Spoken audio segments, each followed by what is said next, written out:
weekend, but some sad ones too.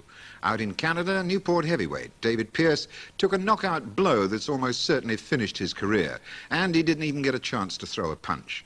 The former British champion was due to make a ring comeback against ex-world champion Leon Spinks in British Columbia on October 18.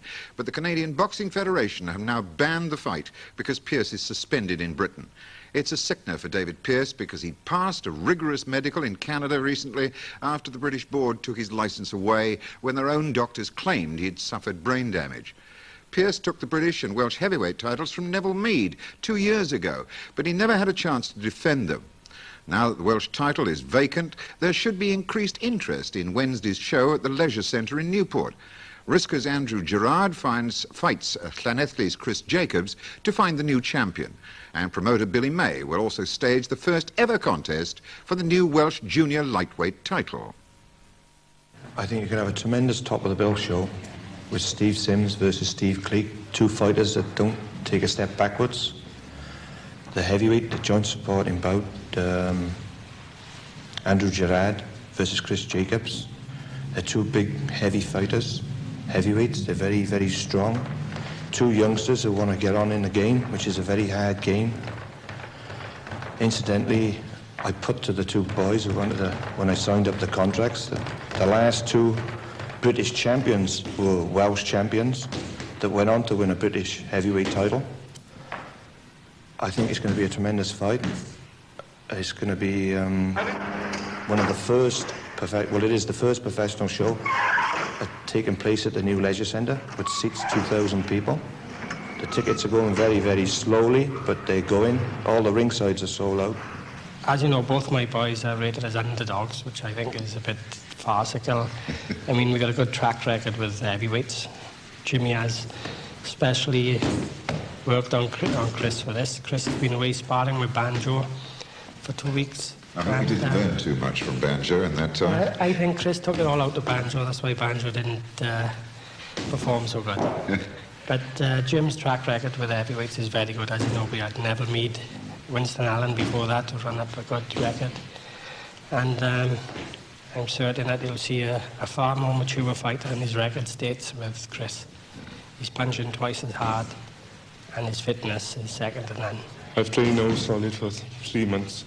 I haven't been out of the gym really since my last fight. I've lost a stone in weight, feeling very confident with my fitness. Jimmy's been taking me on the pads. He's got my punching power double to what it was.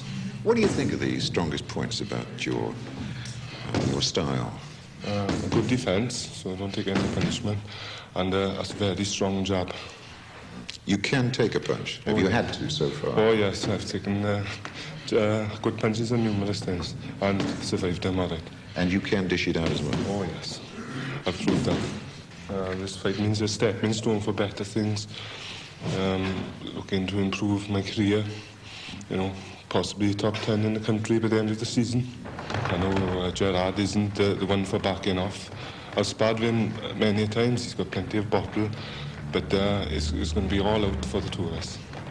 What about Sammy Sims, or Steve Sims? Well, Steve, right now. He's been out of the ring quite some little time now. Is it hard for him to get back in again? Well, Steve was on the verge of packing up boxing after the disastrous defeat by Kevin Pritchard, who he underestimated. I talked him into having 1 or 2 fights more to see, to get back into it after coming to the gym to help the boys out, the amateurs. He trained really hard for this fight, this Welsh title fight with Steve Cleek. I think he'd been in the gym for about 3 months. And the last month he'd been training 3 times a day. So this is it, and the reward for the winner is possibly a European title shot against G-Mark Renard. That's if we can keep our fingers crossed and Pat Codell goes for the world title and relinquishes his European crown. Sims is very highly rated. He's 5th. I think the Boxing News rated him 5th in the country. And the way I looked at it was, if I was going to beat anybody, I'd like to beat him, and it automatically put me in line for a British title fight. If I was to fight for the Welsh featherweight title, which I could easily make, I got nowhere to go. So I must take this fight. It's important I take this fight. Steve is a little animal, as everyone calls him after they fought him. They'd rather not share a ring with him. but he won't take a backward step. Sims will know he's in a fight. I think it's going to be cracking. I'm really fit, and no doubt he's fit. No trouble with the weight at all. I think none of us take a backward step. We both gutsy fighters, and I think it's going to be a cracking fight.